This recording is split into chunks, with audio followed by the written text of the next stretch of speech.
As far as Jeff's deck is concerned, you see the records are 11-2 for both of them. Jeff does have some cards that do matter here. Kosali Pride Mage can blow up a Splinter Twin. Spellskite, of course, good against Twin decks. We all know that at this stage. Voice of Resurgence can play a role in things. We also find a card like Oars of Pontiff, which could matter. Court of Callings, which you mentioned, there are 4 of those hanging out in Jeff's deck. And Jeff also does have an infinite combo of his own with Restoration Angel and Kiki Jiki. And last but certainly not least, 4 Path Exiles in Jeff's main deck. Yep. So he does have some interaction. I think on the whole, Game 1, I think things favor Brian.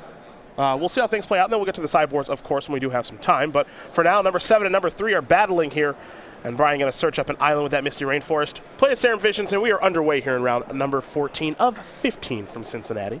And both of these players have been towards the top of the standings all day, so I'm sure they've seen what each other's playing at the top tables. Yeah, not much of a surprise. Again, Jeff's win percentage in Modern, it really speaks for itself. It's very, very high. He's very comfortable in the format. For Brian, he's been really doing well with Splinter Twin over the past handful of months. Second place at Grand Prix Oklahoma City with the deck.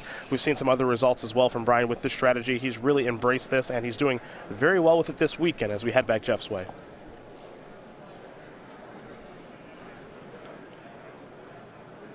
That is a Wooded Foothills. This is a Bird's Paradise. We'll see what land Jeff wants to search up. He'll go with a Stomping Ground. Going to fall down to 17 as we head back over to BBD.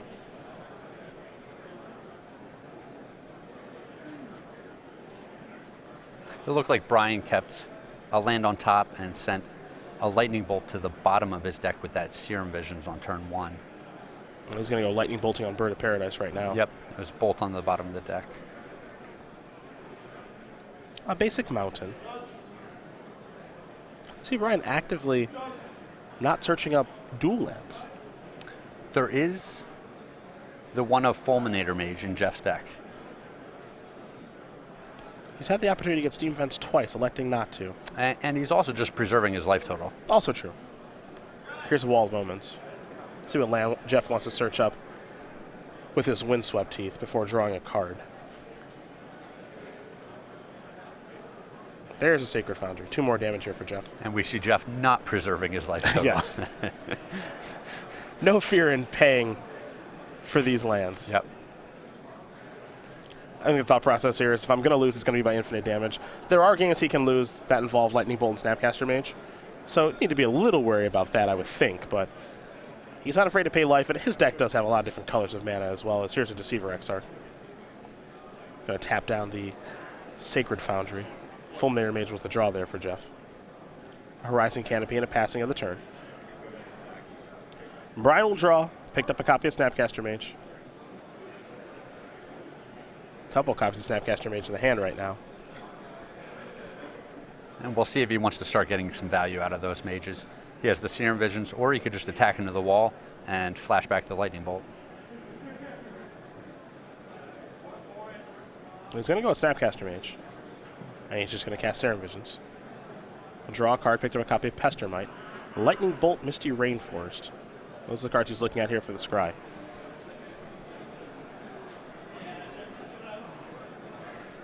Now, he doesn't have the Splinter Twin, but he might keep the land because when he does get the Splinter Twin, he needs the double red sources to be able to cast it.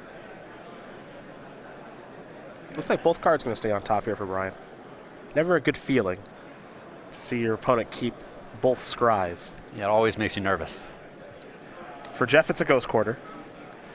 He'll just pass the turn back. You can see his hand right now. Kiki Jiki, Orzhov Pontiff, among other options. Misty Rainforest, the draw here for Braun-Duin. Now, it's kind of tricky keeping that Lightning Bolt on top of his deck because if he decides he wants it, he leaves it there. He doesn't crack the fetch land. But if something changes where he feels like it's not good anymore, he can just get it off of his deck at any point. Wall of Omens is going to block Snapcaster Mage. 1 damage is going to come through here. Jeff going to fall down to 13. It just gives him some nice flexibility, right? Yeah. And Lightning Bolt is a powerful enough card in this format against this deck that you want to leave access to it. Well, and it even makes the opponent nervous. Yeah. He kept both cards on top, even if he doesn't want the second card. Yeah, it's very true. A lot of little angles. Restoration Angel. Looking to blink out that Wall of Omens to give Jeff another card. There's Electrolyze. That'll take care of Wall of Omens. And now Electrolyze actually drew Brian a card, which was the card he left on top. Yep. So it's possible he's looking at Jeff's life total here. His opponent's at 12. Keep a couple lightning bolts, chip away with his creatures a little bit, and just finish the game that way. We know he's got another Snapcaster Mage in his hand. Here's Courser of Crewfix. Jeff has to take one to cast it. We'll see what the top card is here. Path to Exile. Not with the Doctor ordered there for sure. Pass the turn by. And no land either. Brian will sacrifice Mr. Rainforest. Down to 17 he goes. We'll see what land he wants to search up here.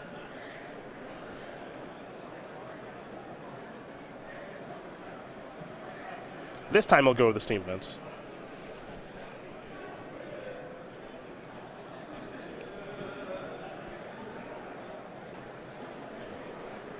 And now we head back Brian's way.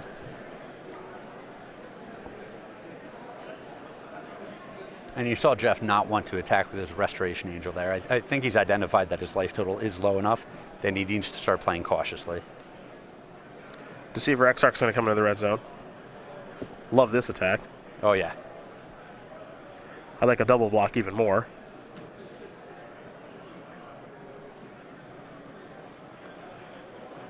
Exarch down.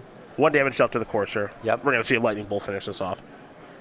Yeah, Brian knows that his opponent is desperate for another land, and he's going to keep him off of it.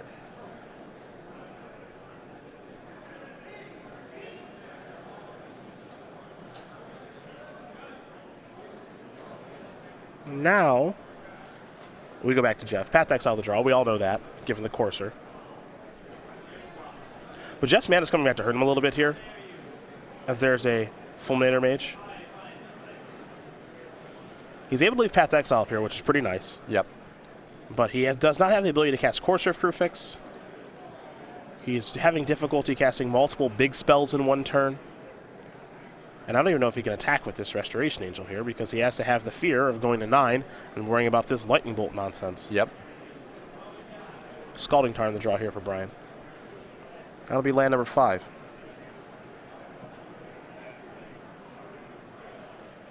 And you saw Brian with all of those cards in his hand using the remand. It's not so much that he's scared of that Fulminator Mage. He just wants to start digging through his deck a little more, try to leverage his advantage while his opponent is tight on lands.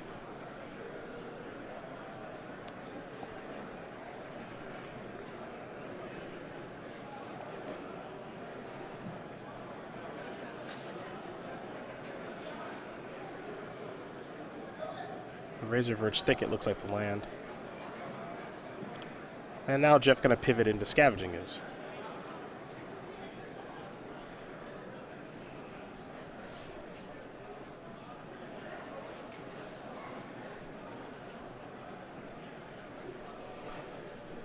So both players experiencing some minor mana issues.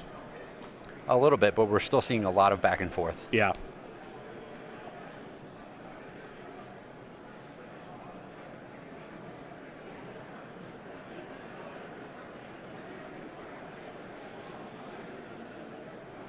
And Brian might have a response here, because this does gum up the Snapcaster Mage area of his deck.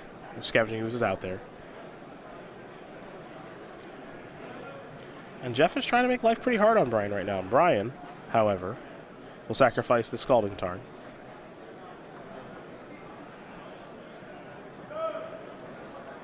Go get himself a Steam Vent. And it looks like he feels he's in the driver's seat. So he's paying the extra life. Gonna get a Deceiver Exarch out there, or at least try to. Gonna untap his own island. Now there's Snapcaster Mage.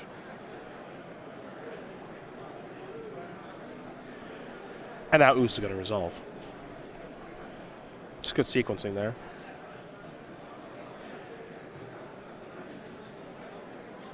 Ooze is probably just dead on arrival now. Oh, yeah.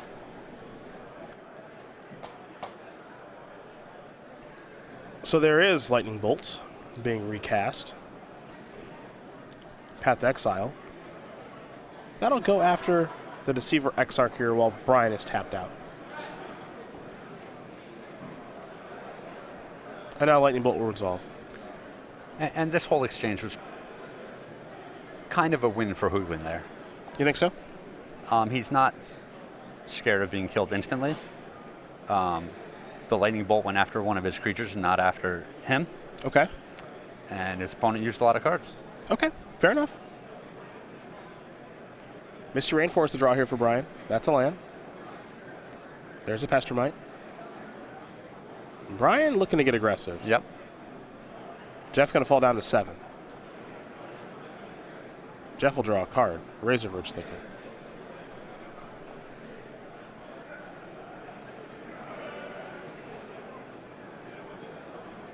And Jeff being pulled in a couple different directions. His mana not cooperating much this game. Well, he has the Kiki Jiki in his hand, but he cannot cast it right now. Mm-hmm. It's kind of an interesting question. Even if he had the mana to cast it, would he go for it? I'm not sure. I'm inclined to say no. But if he keeps waiting here, he's at 7. Yep. And clearly Brian, with the play that Brian made last turn, he's clearly looking to pressure Jeff. It feels like there's at least another Snapcaster Mage over there for the Lightning Bolt that's in the graveyard. Maybe there's just a Lightning Bolt in hand, what have you. But I would not be feeling great. Brian will sacrifice this Misty Rainforest. Fall down to 13. There's a Steam Vents. We're man right now in BBD's hand.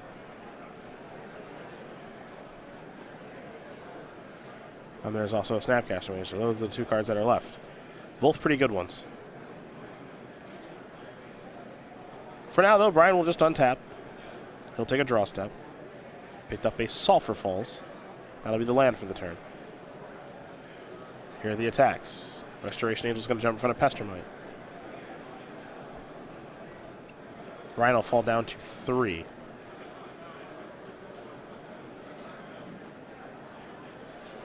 Excuse me, Jeff will fall to 3. Yep. And Brian will probably stop him on the upkeep and go for the win there. There's a Snapcaster Mage on the upkeep. The plan is Lightning Bolt, of course.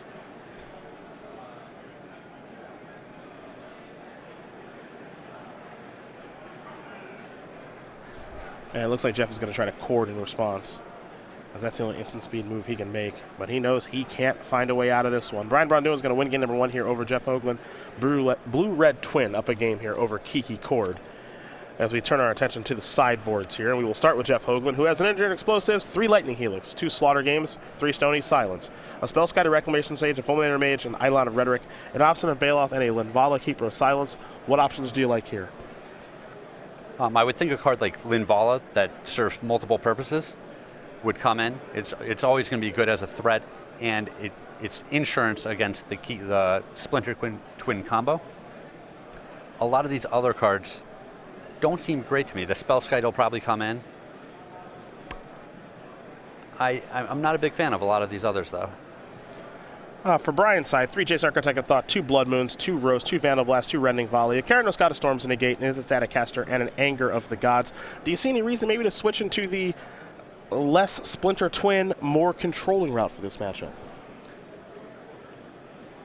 If he feels like all those cards are just better, if every time he draws those cards, they're always going to have a purpose, but every time he draws a Splinter Twin, it might be good and it might be bad, he could just transition. Well, those are the options there for both players. Quick Sure. update for you guys. Jerry Thompson did win his first game. He's playing against Andrew Tenjum right now in our backup match, so if we're able to jump that way, we will. Thompson, of course, playing Grixis Control. Tenjum playing Grixis Twin. Both of those players making a deep run. They're on the hunt for SCG points for the Players' Championship as well. And while these 2 players do shuffle up, we're going to talk about the YouTube page here for Star City Games, where you can watch replays of this Open, along with all of our other Opens, versus series videos, premium Magic Online archived videos, as well as unboxings and Much more. beautifully done. YouTube.com/Star City Games. Become one of over 70,000 subscribers at YouTube.com/Star City Games. I appreciate that. You just tossed me a softball there. Well, yeah, baby steps. Yeah. Baby steps. That's what it's all about here in the booth. As we turn our attention back to the match here between Brian Braun-Duin and Jeff Hoogland. For Jeff Hoogland, he'll be on the play here. A notable brewer the player from Bloomington, Illinois, looking for another Open Series top 8 on the resume. 24 years old, a young one, with 1 Invitational top 8 and 10 Open Series top 8s. Staying at home with those kids. Yeah. I appreciate that. I can too. Those kids are going to be future Magic players. Oh, yeah. As they should be, Jeff. As they should be. Hopefully they'll be as good as his dad. As Jeff is making another deep run here in Modern. Braun-Duin also making a deep run, but Brian does it across a lot of different formats. His resume is a thing of beauty here with 4 Invitational top 8s, 13 Open Series top 8s with that win finally in Las Vegas. 4 Grand Prix top 8s with 2 victories as well.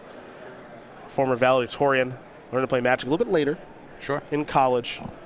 And he threw in the towel on college to play more Magic, which appears to be a very good decision for him, as his Magic resume is filling up really, really quickly. And one of these guys, whichever one of them will win, will likely be able to draw next round. Yep. So it'll be another addition to their resume here of another Open Series top 8. So we'll see if it'll be Jeff or Brian.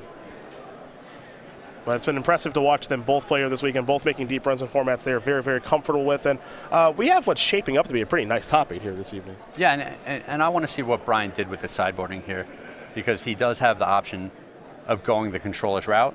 We saw it get the job done game 1.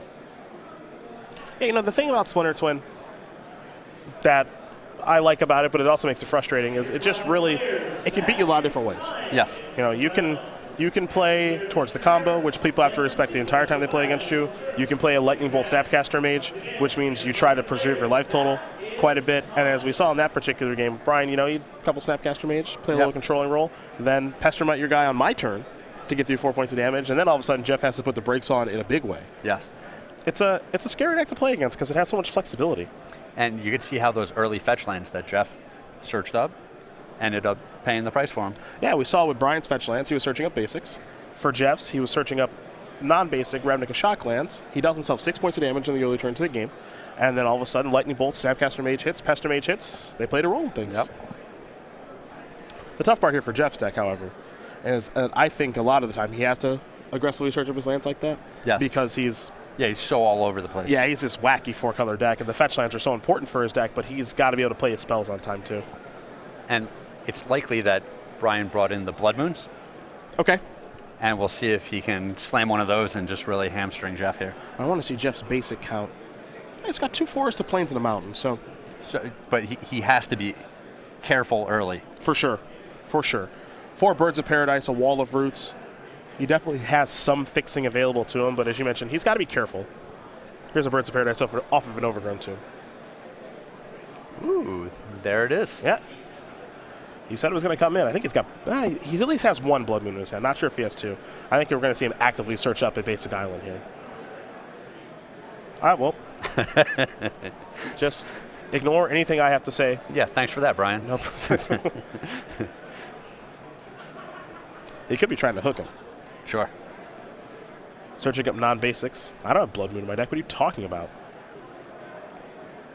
The Serum Vision's resolving now. Scry 2. Keranos. Yep. Going to go to the bottom. So it's unlikely that he has much or any of the combo in his deck at this point.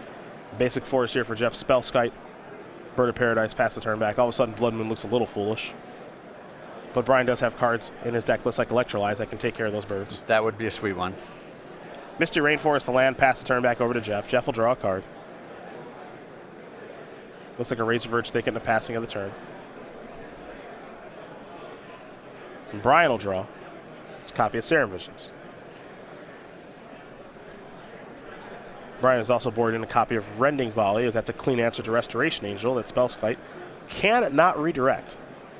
Once again, Magic players, we are still taking registration. There's an island. 3 p.m. Legacy Challenge. If you have not yet signed up and are wanting to play a little more Legacy today, come on up and talk to my friend Liz at the side of the registration area. She can get you taken care of. Once again, we are still taking. And now there's a Serum Visions. 3 p.m. Legacy Challenge.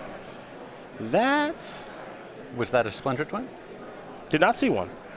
Here's Restoration Angel. Serum Visions will now resolve. Cryptic Command the draw. A couple different red cards in Brian's hand right now. I think one thing we're going to see in this game, it seems as though he can let the Blood Moon plan probably go. Sure. Doesn't seem great right now. Well, he's so far behind that it would be difficult for it to hinder Jeff a lot.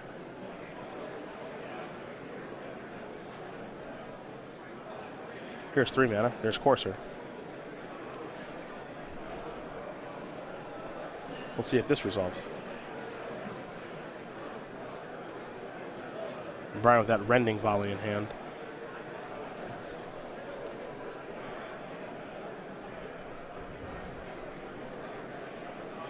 He'll use that right now to take your Restoration Angel. So down goes 3/4 flyer. And it's a good thing he has such an efficient spell to deal with his opponent's threat, because he is falling behind quick. Yep. Wooded Foothills. That was the land he got to play, so he gained a life. I have a lot of Rhetoric on top of the deck. A little bit surprised to see that in Jeff's deck, so we'll see how that'll play out. Sulphur Falls is the draw.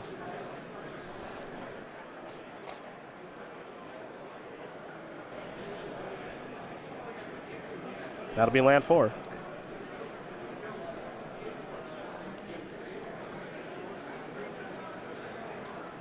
And I think Brian's a little bit lucky here that despite Jeff's, blazing fast start, he hasn't actually put anything significant on the table.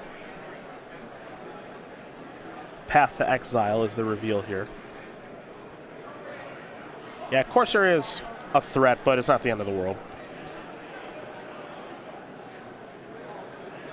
There's Ilana Rhetoric.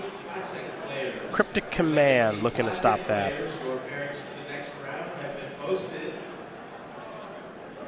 Does not want that to resolve. Now Jeff, his last card is Court of Calling. And he could chord for 3 right now if he wanted to, but he's electing not to. The Rending Volley, the draw here.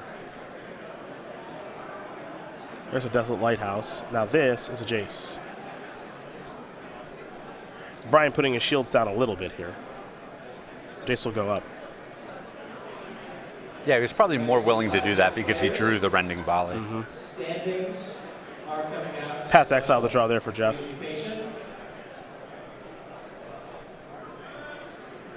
The Architect of Thought was a standard all-star. Very good in those mono blue devotion decks along with Esper Control. Starting to make its way into modern in these Splinter Twin sideboards. I played a lot of this card. Yeah? Yeah. A heck of a card. With Sphinx's Revelation. Yep. Combo. Both good cards. Yes. I think Jeff might be thinking it's time to play this Court of Calling.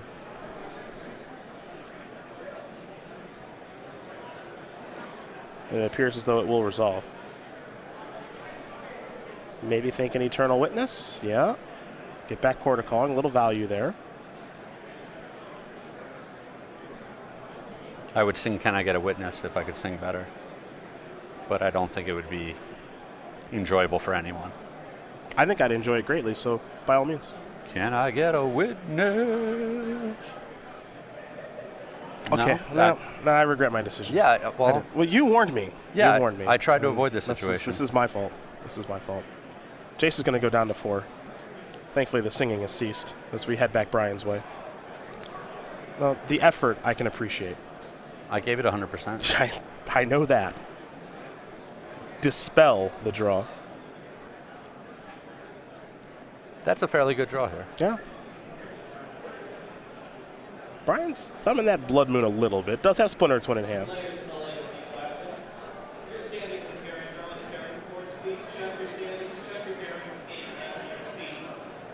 Now Brian is trying to figure out how he wants to move forward. I feel like Brian's in a relatively good spot right now. Jeff doesn't have a ton of pressure. Has an answer to the Court of Calling. Has a Rending Volley for a Restoration Angel if it shows up. Sure, but he also has a lot of card advantage. He's got a lot of things on the board right now. The Blood Moon is very dead in Brian's hand. Mm-hmm. And he can manipulate the top of his deck with fetch lands to try to get extra cards through the Courser. Here's Harvest Pyre. Spell Skite is going to get taken care of. Jeff had to redirect, so he's going to fall down to 18. And Jeff is going to draw Wall of Omens. Sacred Founding on top of the deck. take his free card there with the courser. He'll take 2, gain 1. So he'll fall down to 17. Eternal Witness on top of the deck now.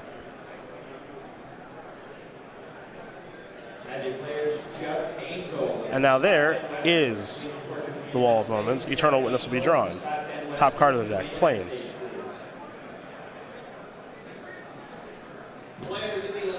Brian working with perfect information on exactly what's on Jeff's top of Jeff's deck as well as what's in his hand.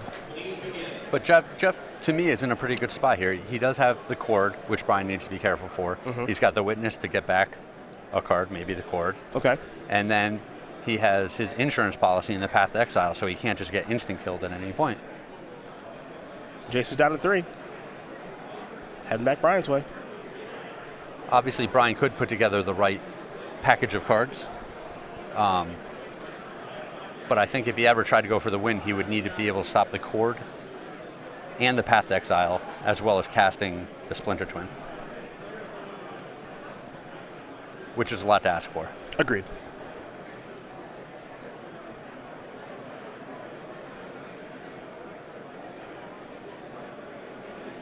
We'll see him go digging here with Jace.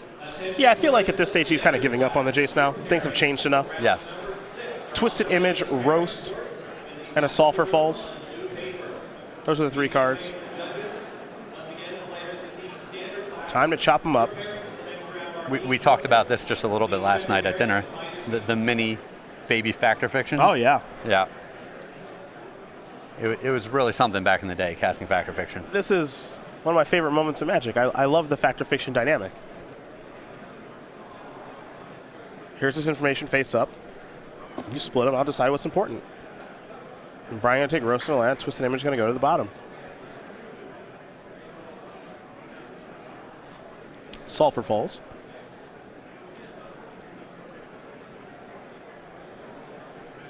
And Desolate Lighthouse will team up to cast Roast, targeting the Courser. Here's Court of Calling. Dispel looking to take care of that. Dispel will work just fine.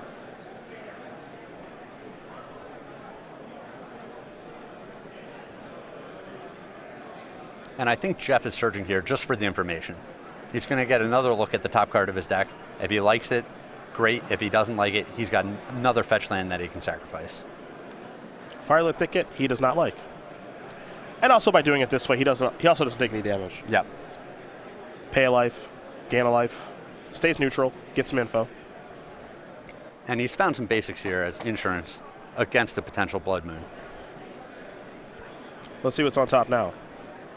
Court of Calling. There you go. Everything's coming up, Jeff. Indeed.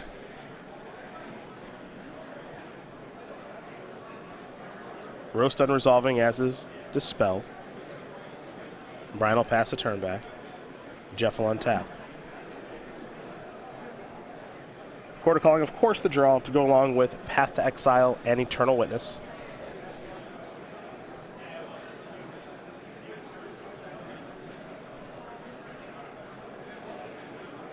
And there's a Witness. Jeff wants back Spellskite. It's your turn to sing. That's not a good idea. Here comes Eternal Witness, Jace down. Can I get a witness? Yeah, there you go. Yes. Couldn't stop myself. I know. Sometimes you can't help yourself. Deceiver Exarch the draw.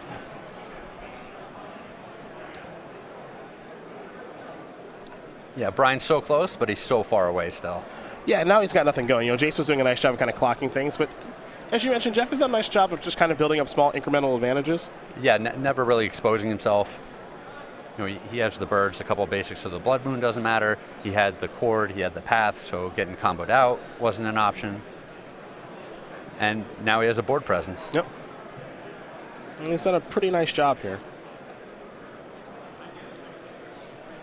Brian's got some work to do. He's going to start by playing Steam Vents untapped. Now he'll pass the turn back. Jeff will draw. Wooded Foothills. He'd like to attack. Now he gets to attack. And we saw this from Jeff when he was playing last round, how patient he was with the Court of Calling. And I really appreciate the patience. A lot of players probably feel like, I have this spell, I'm trying to win the game, I need to cast the spell. But Jeff feels like he's already in a winning position, and he'll get the most value out of the spell when he has more information about what he needs to get. And certainly with how his deck is constructed, Court of Calling is very valuable. Yes. Here's Path to Exile. Basic Island. Exarch untapping the Steam Fence there.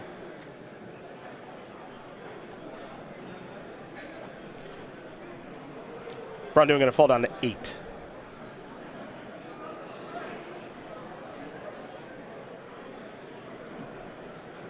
And now Jeff will just pass the turn back. Probably see some filtering with the Lighthouse here. Yeah, probably time to let that Blood Moon go. Braun will activate the Lighthouse, it appears. Time to draw and discard. Sulfur Falls is what he found.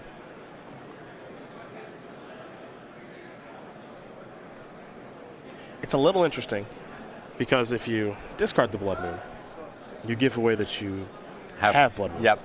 If you're going to lose this game anyway, you might not want to give away that information. He's going to discard Splinter Twin.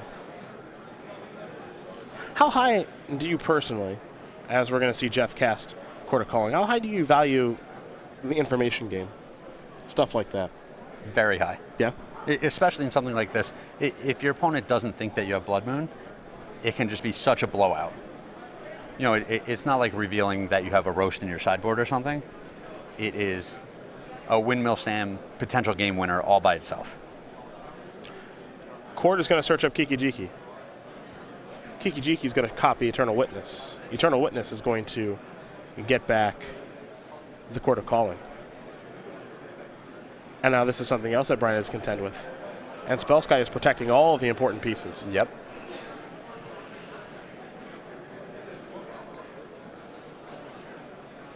I think Jeff has done a pretty nice job this game, getting himself into this position. Never moving too quickly, building up small incremental advantages with Eternal Witness, Court of Calling, and Course of Crucifix to get to this point.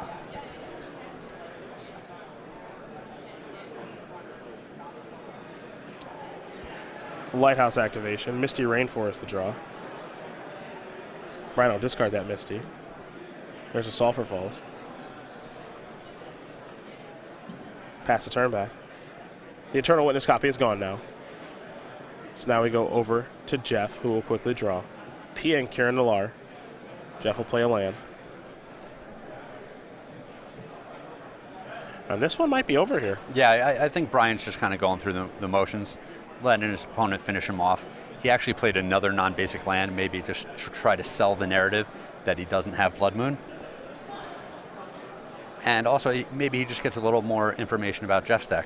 Yeah, I think that's the one thing that Brian might be doing here is he's picking up a little bit on what's in Jeff's deck and how Jeff is playing. Because this is a very difficult situation to get out of. Yep. There's a chord.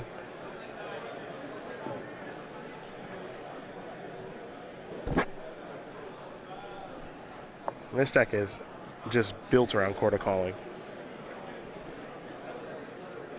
It's really a beauty to watch when it's doing its thing. Mm-hmm.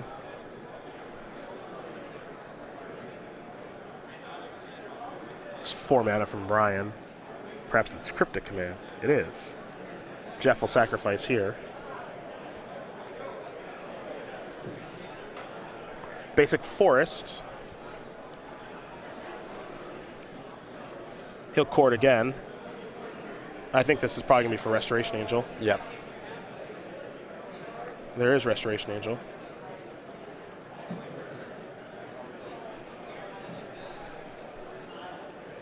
Restoration Angel can blink the Kiki-Jiki. He can try to go ultimate here.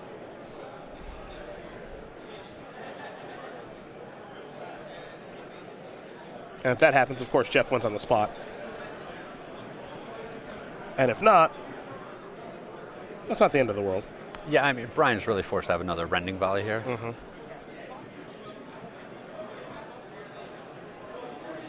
I guess it also kind of asks the question, does he even want to play another Rending Volley? He will.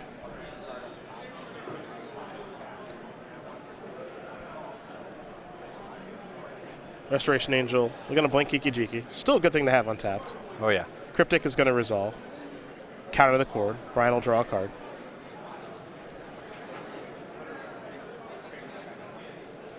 Kiki Jiki going to copy Eternal Witness. Get back. Resto Besto. There's an attack for 2. Brian will fall down to 6. You can see how Jeff can just basically continuously put this loop together. Yep. Which is very hard for Brian to beat. Electrolyze the draw. We've seen a lot of Eternal Witnessing here. Yeah.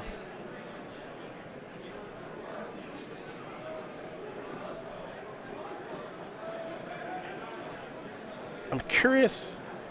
Brian probably going to ask a question of electrolyzing spell skite. Yep, exactly. Yeah. I'm so in a spot like this, you take a look at the clock. 14:30 on the clock. I think the likelihood of Brian winning this game is very low. Very, very low. Do you play on, or do you concede and just get ready for game 3? If you're in Brian's spot right now. If I'm Brian, I probably play on. Okay. If I'm me, I might just pack it up and go to the next game. Okay. Brian plays at such a high level. He's such an accomplished player that he will be able to find wins that other players won't. Yeah, he went for it with Electrolyze there. Was able to draw a card and kill an Eternal Witness. Activate the Lighthouse and concede the game. So not a lot of time lost there, about 30 seconds. Not the end of the world. Yep. We'll see if that comes back to hurt him a little bit there, as Jeff Hoogland and Brian Braun-Duin are tied up now. Kiki Cord, Blue Red Twin going to get ready here for game number 3. Take a look at these sideboards one more time between the two players. For Jeff, Engineered Explosives, a couple copies of Lightning Helix, the Slaughter Game, Stony Silence as well. We saw Spellskite, Reclamation Sage, Fulminator Mage, Eidolon of Rhetoric, which is in the deck, Obstinate Bailiff, and you felt Linvala was going to come in. Yep. Pretty big threat. Does die to Rending Volley, though. Do you think you still leave it in even though it could die to that? I think it's a fine card. He can always search it up if he needs to. Just hard cast it if he needs to. It doesn't seem like a bad card. Okay. What we did see was Brian make some big changes to his deck. Yeah, he's got 3 Jaces, 2 Blood Moons, 2 Roast, 2 Vandal Blast, 2 Rending Volleys. A Keranos, God of Storms, an Static Caster, and Anger of the Gods, and a Negate. We saw Keranos, we scribed that to the bottom. We saw at least 1 Jace, at least 1 Blood Moon, at least 1 Roast. Both the Rending Volleys. Both the Volleys. Yep. So, if you're taking a look at his deck list, we saw at least 1 Cryptic Command. We saw an Electrolyze. Don't know if Endylion Click's in the deck anymore. I'd be surprised if it is. Harvest Pyre is probably gone. Unsure about Remand. Snapcaster Mage rarely leaves. We saw Twisted Image. I believe we saw him cast the Harvest Pyre that game. I think you might be right, actually. Yeah. Spell Snare, Dispel, all this stuff. So who knows how he's made room for all this stuff, as we do have an update on our backup match where Andrew Tenjum has defeated Jerry Thompson 2-1. So for Jerry Thompson, a very disappointing day number 2. He came in here 9-0 and undefeated, and he's lost to Alian Trazi, Todd Stephens, and Andrew Tenjum today. So his top 8 dreams are all over. Yeah, it's never easy. Yeah. The deeper you go, the tougher it gets. For Andrew Tenjum, his top 8 dream is very much alive. He is now 11-3. And if an X-3 is going to make it, it looks like he will be one of them, as also he will have a win in the next round, it appears.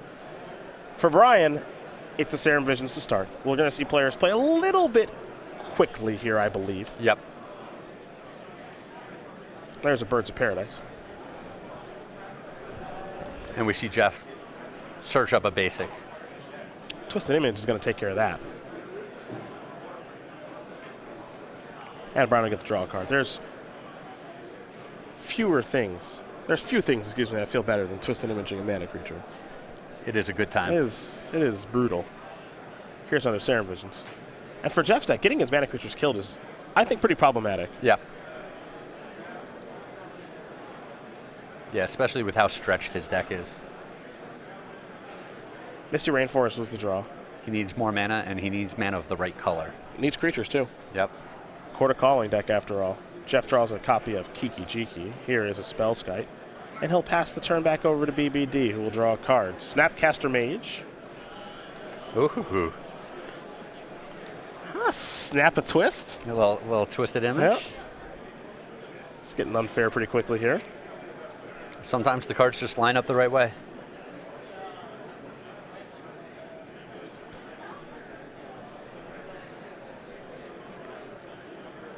Yeah, let's do the twist.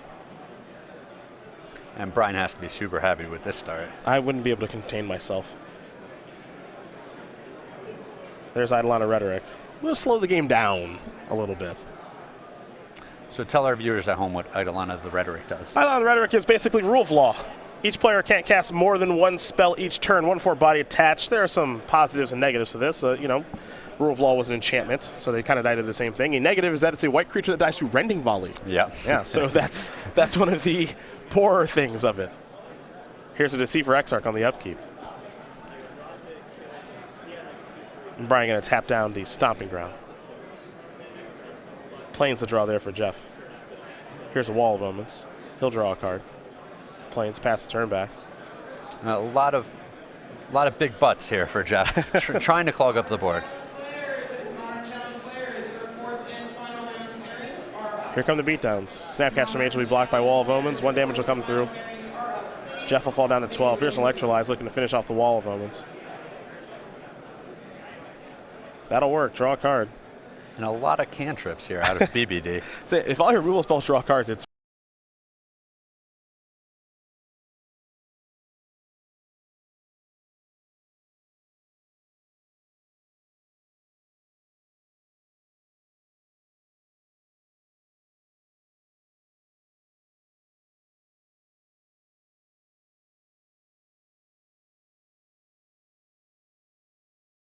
fine. Brian will search up a land. It's funny too, in an instance like this where Brian's kind of racing. Yeah. You know, it's probably better to kill the Snapcaster Mage, but if you kill Deceiver Exarch, you don't have to worry about the infinite combo. Yep. So this is again kind of the pickle that this kind of deck puts you. A little bit of conundrum there. There's Firelit Thicket.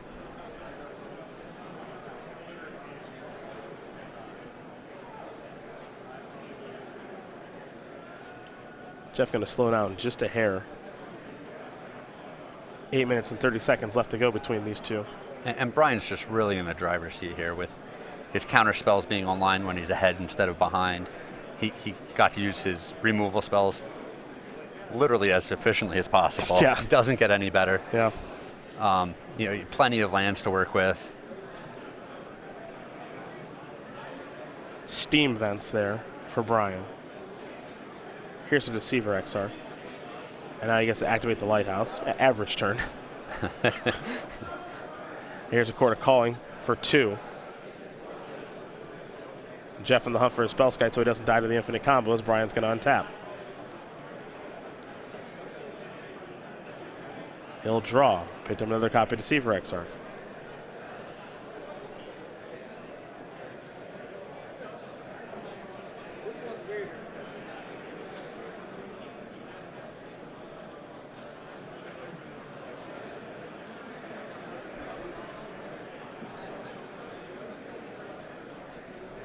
And Brian has a lot of options here. He can tap that down on his turn. He can tap down on his opponent's turn. He can just attack and do it and finish off with Lightning Bolt. Or he can just attack and not Lightning Bolt. Yep. He'll tap it down, come across for 3. Jeff's going to fall down to 7. Jeff picks up a copy of Pia and Kieran Alar.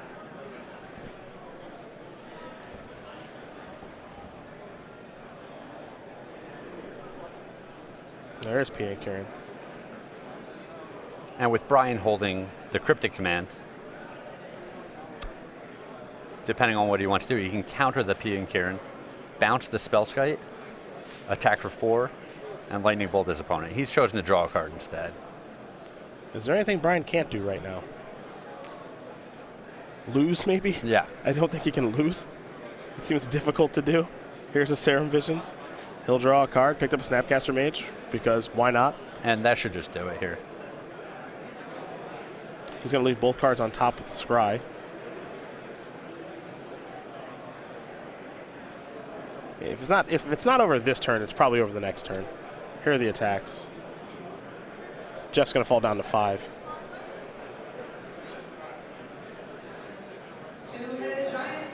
Lightning Bolt. Pass the turn back.